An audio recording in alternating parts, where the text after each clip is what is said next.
What's up, everyone? Welcome to the Power Play with CJ Prospect Profile. So we're focusing on Anthony Angello of the Omaha Lancers, soon to be Cornell Big Red, and the 114th ranked North American skater by Central Scouting. So I see him going somewhere in the 4th or 5th round.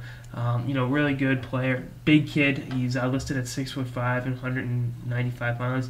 You like to see him fill out his frame a little bit more, but that's par for the course. That's just is what it is with that regard. And I think he's going to be a very good player at Cornell. They lost Brian Furlan to the Boston Bruins yesterday, so I think he'll be the team's power forward in so many ways. And I think he kind of, I don't want to say struggled, but his numbers weren't as great this year. He had 21 points through 58 games with Omaha after lighting up the Empire Junior League last year, 60 points in 40 games with the Syracuse Junior Stars.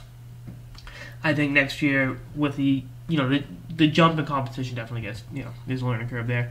And then you look at, the jump in competition from the USHL to college hockey. He'll start in the bottom 6 next year. I kind of was being facetious with a power forward role. But, and I think, this size allows him to do things that other players can't, and I think there's some sandpaper in his game. He had 85 penalty minutes, playing on the bottom 6, bringing the grit and tenacity on a night-in, night-out basis is a good introduction to college hockey for him. I think being able to use his size effectively.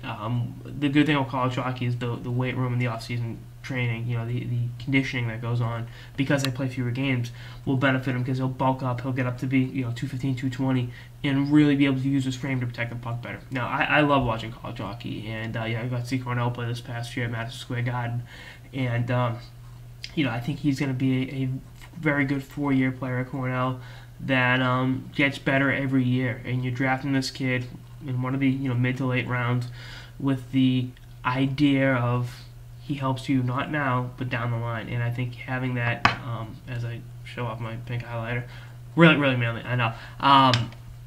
Is what it's all about. You're not going to draft these kids thinking that they're going to step in right away and be the Sidney Crosby or even like a Tyler Seguin. A couple years ago with the Bruins and they won the Stanley Cup. You draft them because they're going to play college hockey. They're going to develop, and then in 4 or 5 years you get a more polished product than when you drafted it when they were 18. That's just the way it goes, and I'm very curious to see how Angelo's development goes. I like big forwards. I like college hockey. This kid should be an intriguing prospect to keep an eye on going forward.